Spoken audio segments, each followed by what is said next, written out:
मेरी थी और मेरे जो सबसे बड़े मेरे भाई हैं, जो सबसे बड़े, वो मात्र 17.5-18 साल के थे। लाइफ में मस्त थे।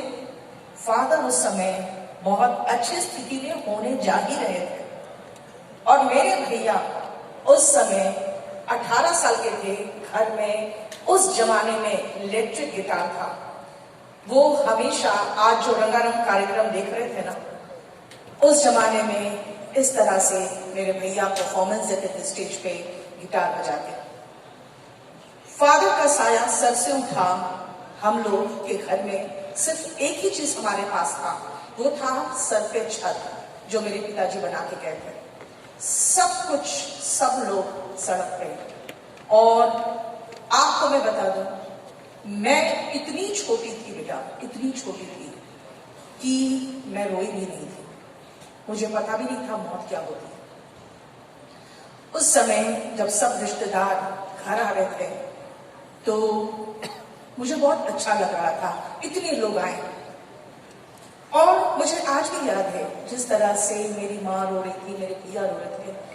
मुझे पता भी नहीं था कि क्या हो रहा है घर में, लेकिन मुझे अच्छा लग रहा था क्योंकि मेरी उम्र के सारे बच्चे जो कभी कभी खेलने आते तो सब आगे थे, क्योंकि सबके माता पिता आए हुए थे। संघर्ष उस समय से शुरू हुआ।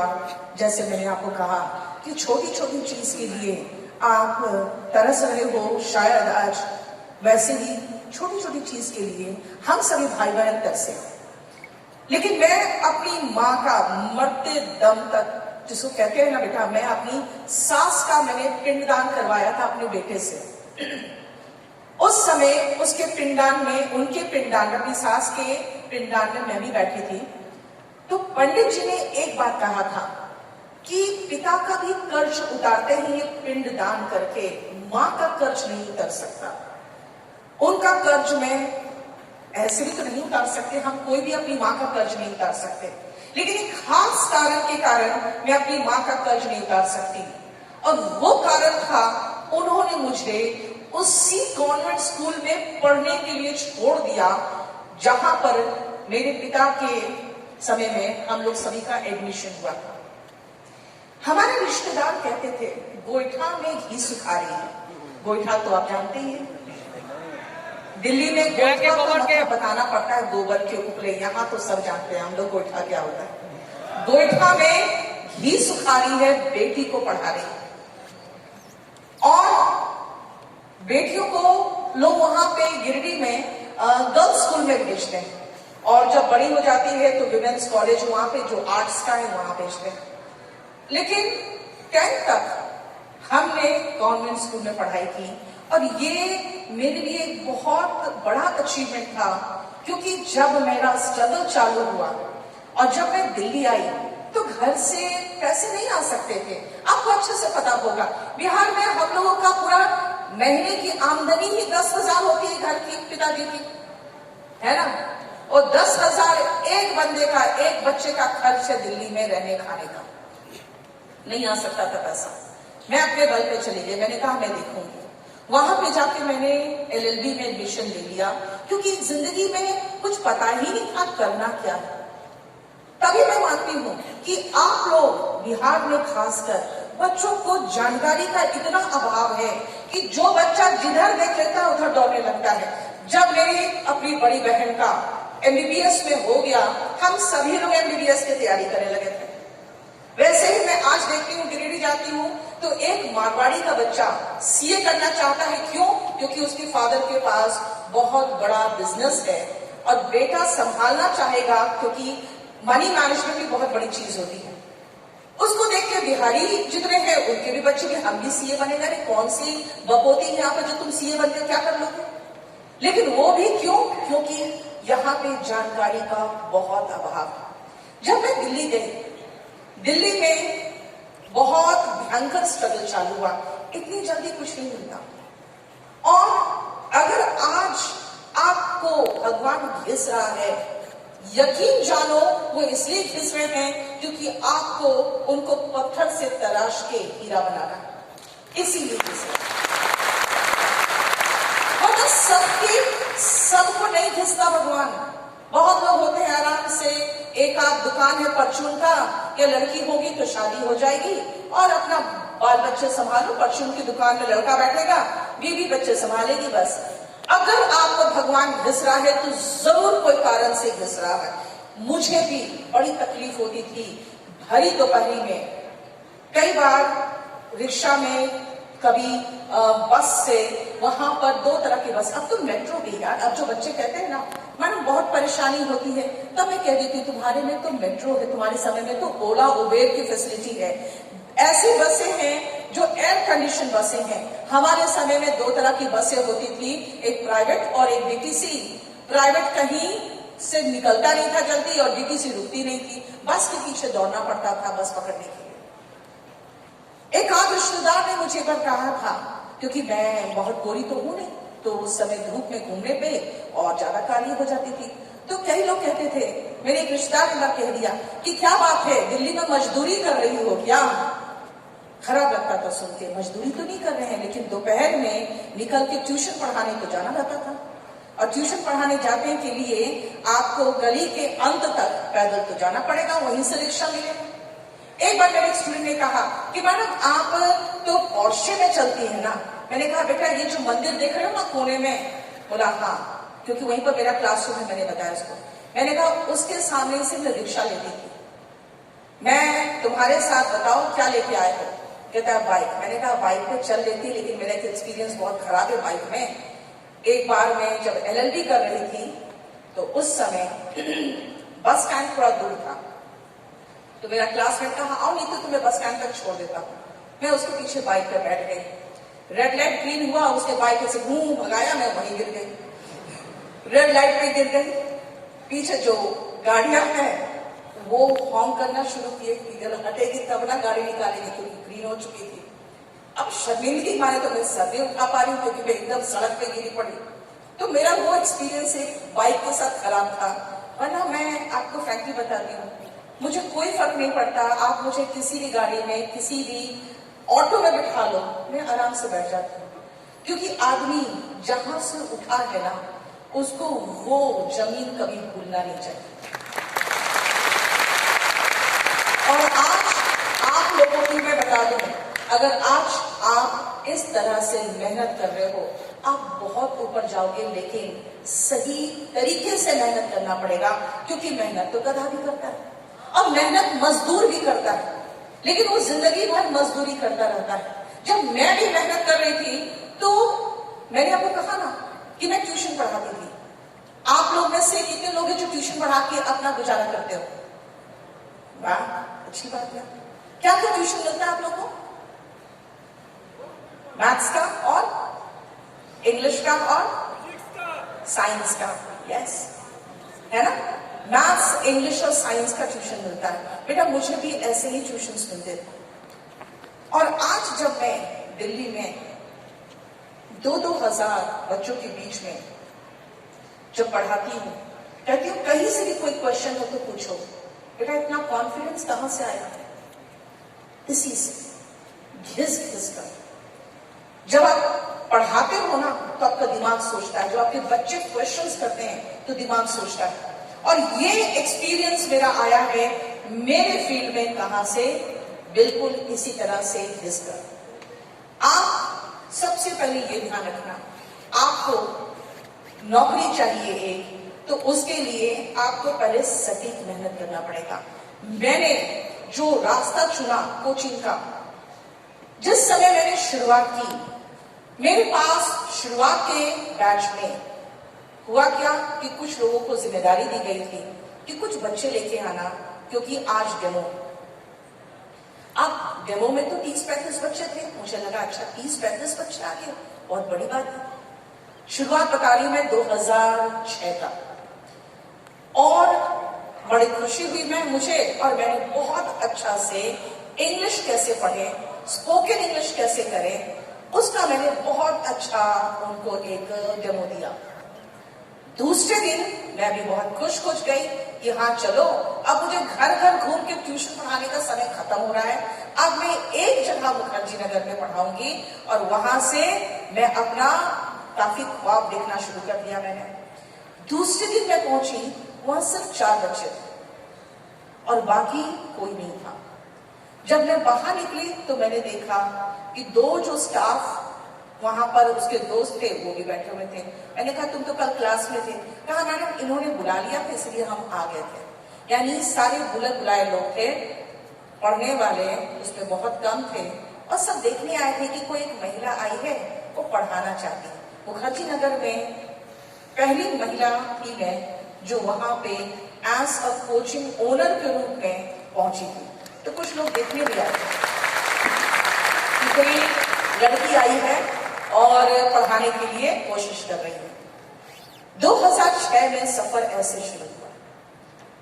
उसके बाद बहुत सारे बच्चे यहाँ पे 2018-19 के बाद तैयारी करना शुरू किए होंगे, है ना। 2015 में 2015 नहीं 2014 के पहले 2013 में मेहनत के बल पर मैं एकदम टॉप मोस्ट वहां पर पीक में थी और पूरी इंडिया में बोलबाला हमारे कोचिंग का हो गया, जो मैं नाम यहां नहीं लेना चाहूंगी। एक जिसे कहते हैं एक छत राज्य वो चल रहा था, पैसा बरस रहा था और मैंने भी धीरे धीरे पढ़ाना कम करके सिर्फ एक बैच लेती थी मैं 11 से 12:30, जिसमें सारे बच्चे जिनको भी पढ़ना होता था, एक बड़ा सा हॉल था, वहां पे वो आते थे और वो हमारे इंस्टीट्यूट के बच्चे का मैं एक फ्री क्लास लेती थी बस। और उसके अलावा मैं सिर्फ अपनी किताबें लिख रही थी और बस वही सब था जो अपना काम कर रही थी। इस बीच 2012 के लगभग मेरी किताब आई जो अभी आपको पता होगा, नीतू सिंह वॉल्यूम 1, और वो किताब आई और वो मार्केट में एकदम छा गई। बहुत ज्यादा डिमांड हुआ उसका, बहुत डिमांड। पब्लिकेशन भी एस्टैब्लिश हो गया, कोचिंग भी एस्टैब्लिश हो गया और इस बीच एक जिंदगी का सबसे बड़ा धोखा जो इंसान खा सकता है वो मैंने खाया। जिंदगी का बहुत बड़ा धोखा खाया मैंने, क्योंकि 2009 के लगभग जब कोचिंग एक लेवल तक, थोड़ा बहुत लेवल तक पहुंच गया था, तो मैंने उसका रजिस्ट्रेशन कराना चाहा और कंपनी एक्ट के तहत प्राइवेट लिमिटेड कंपनी 2 लोगों के नाम से रजिस्टर हो सकती है, एक के नाम से नहीं। तो एक महिला, हम महिलाएं थोड़ी मूर्ख होती है ना, प्यार नहीं होते, थोड़ा सा इमोशनल। आपको देखना माँ को मूर्ख बनाना आसान होगा, पापा समझेंगे मेरा ही खून है, इसको पहचानना जल्दी पहचान जाते हैं तुम्हें, है ना। हाँ, पापा को मूर्ख बना पाते हो? नहीं। मम्मी को? मम्मी को बड़े आराम से बना लेते होते, है ना। तो महिलाएं थोड़ी सी इमोशनल फूल्स होती हैं, जो मैं कबूल रही हूं यहां पे। और मैंने जिंदगी में बहुत बड़ा धोखा खाया, क्योंकि मैंने जब रजिस्ट्रेशन के लिए सीए को दिया तो उन्होंने कहा सेकंड नाम किसका दे। मैंने कहा मेरे हस्बैंड का दे दीजिए। उन्होंने दोनों का नाम दे दिया और क्योंकि वहां पे उन्होंने ऐसे सबमिट कर दिया तो वहां पे जो रजिस्ट्रार या जो होते उन्होंने कहा अच्छा 2 नाम में 50-50 करके उन्होंने परसेंट। और इतना छोटी सी कंपनी थी ना, कंपनी क्या हमें लगा रजिस्टर करवा ले, क्योंकि नाम भी कुछ लोग गलत इस्तेमाल कर रहे थे फर्जी तरीके से, तो हमने कभी नहीं सोचा था इतनी बड़ी कंपनी हो जाएगी। 2014 आते आते बहुत बड़ी कंपनी हो गई, बहुत बड़ी कंपनी। लेकिन मेरा खाली एक ही काम रहता था, पढ़ाना किताबें लिखना, पढ़ाना किताबें लिखना। इसी बीच हमने वॉल्यूम 1 का इंग्लिश वर्जन भी निकाल दिया और वो भी इंग्लिश मीडियम के बच्चों के बीच में जबरदस्त हिट हुआ। मैंने मैथ्स भी निकाला, हालांकि मैथ्स के टीचर से मैंने कहा था उस समय, तो उस समय के जो मैथ्स के टीचर थे उन्होंने मुझे कहा कि मैडम अगर हम सब कुछ लिख के बच्चों को दे दें तो हमारे पास कौन आएगा। और मैंने उनको यही कहा कि मैं बहुत छोटे गांव से, मैं गिरिडीह से हूं, हम लोग दिल्ली नहीं आ पाते, हमारी औकात नहीं होती दिल्ली आने की। हम लोग में से 90% बच्चे तो दिल्ली का नाम का मतलब ये होता है कि भाई बहुत अच्छा है, तो हम क्यों ना बुक से उन बच्चों तक पहुंच सके, क्योंकि क्योंकि उस समय यूट्यूब का जमाना नहीं था। हम बोले हम बच्चों से उन तक पहुंच सके जो बच्चे हम तक नहीं आ पाते, हम उन तक वो कॉन्टेंट्स दे पाए, लेकिन उनको मैं कन्विंस नहीं कर पाई। तो फिर मैंने मैथ्स का किताब को लिखना शुरू कर दिया और उसमें सारे शॉर्ट ट्रिक्स डाले जो आज भी आपके केडी कैंपस में बुक के रूप में मिलता है। इंग्लिश में मैंने यही कहा अपने टीचर से कि बच्चा तो देखेगा ना कि इतनी अच्छी किताब है तो पढ़ाती कितना अच्छा होगी, मुझे ये किताब बच्चों तक पहुंचाने दीजिए। और ट्रस्ट मी, आज भी जो सिलेक्शंस होते हैं आप यूट्यूब में किसी भी चैनल को खोल के निकालेगा, किसी भी चैनल को आप सुनोगे कहां से इंग्लिश पढ़ा है, नीतू सिंह वॉल्यूम 1। कोई भी चैनल में कोई भी टॉपर होगा, वो अगर वो मेरे बुक का नाम नहीं ले रहा है, इसका मतलब है कुछ तो लोचा है और वो आपको मूर्ख बना रहा है। तभी मैंने कहा कि यहाँ पे ऑनलाइन में बेटा पैसे से बहुत कुछ खरीदे जाते हैं, बहुत कुछ बेचे जाते हैं। ऑनलाइन में बहुत सारी रील जीवी है जो रील के बदले आपको मोटिवेशन का इतना ज्ञान पिलाएंगे। अरे भैया तुमने जिंदगी में खुद क्या किया, पहले ये बताओ ना, आपका स्ट्रगल क्या रहा। अपने अच्छे खासे माँ बाप को भी गरीब बताएंगे, क्यों? क्योंकि उनको लगता है गरीबी यहाँ बिकती है। जल्दी आप गरीबी से कनेक्ट कर लेते हो, पता है। अगर कोई कहेगा मैं बहुत गरीब था, बहुत लाचार था, तो में एंटर नहीं करूं। और मेरे सिक्योरिटी को लेकर कोर्ट ने मुझे एक दिल्ली पुलिस का पीएसओ दिया, लेकिन उसके साथ एक क्या गलती कर दी कि उन्होंने कहा कि नहीं, जब तक ये मामला संभल नहीं जाए तब तक नीतू सिंह एंटर ना करे प्रेमिसेस, क्योंकि इसके जान को खतरा है। और मुझे रोक दिया गया एंटर करने से, वरना उसके बाद भी मैं एंटर करती, चाहे कुछ भी हो जाता। क्योंकि एक चीज है, हिम्मत तो अंदर जो बिहारियों वाला खून है वो तो खोलेगा ही ना।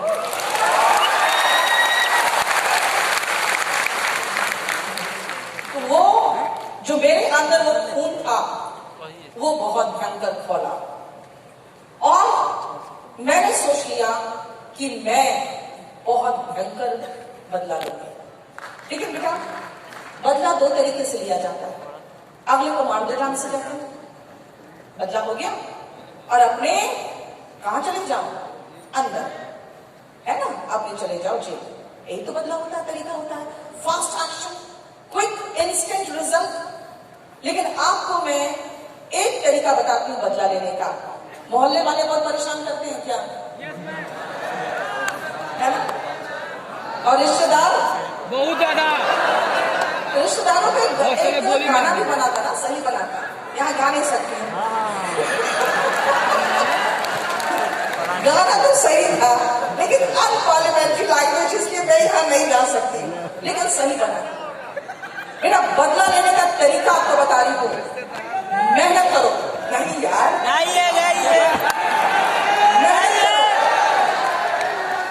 जम के मेहनत करो और जिस दिन कामयाब हो जाओ, एक मिठाई का डब्बा लेके उनके घर चले जाओ।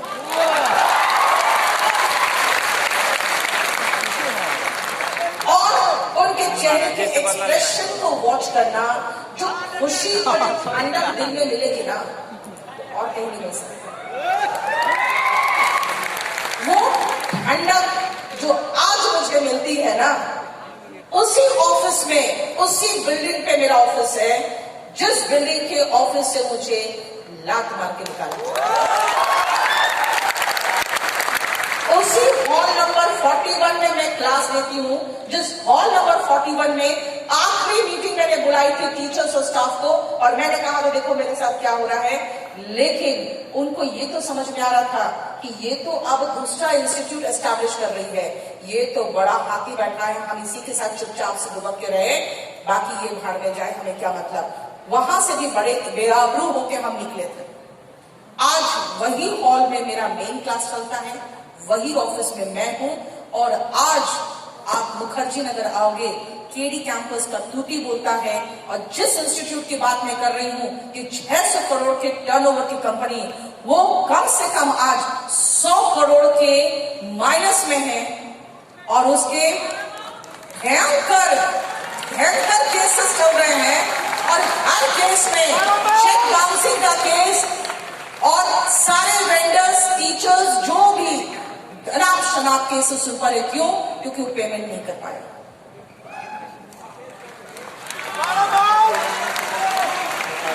बेटा पहले मैं नाम लेती थी, अब इसलिए नाम नहीं लेती हूं कि नाम लोगे 2-4 बच्चों को चले जाके देखने को। बेटा नाम उसका लेना चाहिए जिससे अब मुकाबला है। अब मैं मुकाबला जिनसे करती हूँ उनका नाम लेती हूँ, सम्मान से लेती हूँ, सबका नाम लेती हूँ। आप यहाँ पर आप बैठे हो पटना में यार, खान सर का नाम बोलना, अपना बिहारी याद ही नहीं तुम्हें? बता।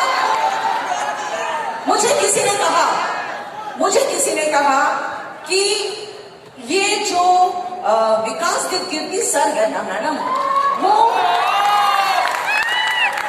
मुखर्जी नगर में किसी ने कहा, उनसे ना बहुत लोग चिढ़ते हैं, पता नहीं क्यों। मैंने कहा सर वो मेरे रोल मॉडल है, वो इसलिए चिढ़ते हैं क्योंकि उनको पता वो वहां तक कभी पहुंच ही नहीं पाई। और मैं उम्मीद कर रही हूं मैं पहुंच जाऊंगी, इसीलिए उनको मैं हाई रिगार्ड से देखती हूँ। बेटा कभी किसी से मत जलो, क्योंकि जलने में, किसी का बुरा करने में इतना एनर्जी और इतना नेगेटिव एनर्जी का लॉस होता है ना कि आप उतने एनर्जी में बहुत कंस्ट्रक्शन वाला काम करते हैं। और आज से 7 साल पहले मैंने इंटरव्यू दिया था, सुमन शेखर उसमें एक होस्ट थे। मैंने उस समय कहा था कि किसी लाइन को छोटी करनी हो उससे बड़ी लाइन खींच दो, और मैंने हमेशा यही कोशिश की। लाइन छोटी करनी थी, मैंने उससे बड़ी लाइन खींच दी। और ये मैं आपको बता रही हूं, आज के समय में, आज मुखर्जी नगर में ऑफलाइन में सिर्फ 1 से लेकर 9 तक, अगर ऑफलाइन देखोगे तो सिर्फ और सिर्फ केवी कैंपस है। बाकी 10 में आप सबको रख सकते हो। और ये मैं गर्व के साथ कह रही हूं अपने बिहार वालों को, क्योंकि आपको बता दो मैं, बेटा अगर मैं कहीं और बोलती तो होता अच्छा नहीं तो मैम घमंड दिखा रही है। मैं इसलिए बोल रही हूं कि बिहारी सब पर भारी है। एक बिहारी ऊपर से नारी, और मुखर्जी नगर में सब पर भारी।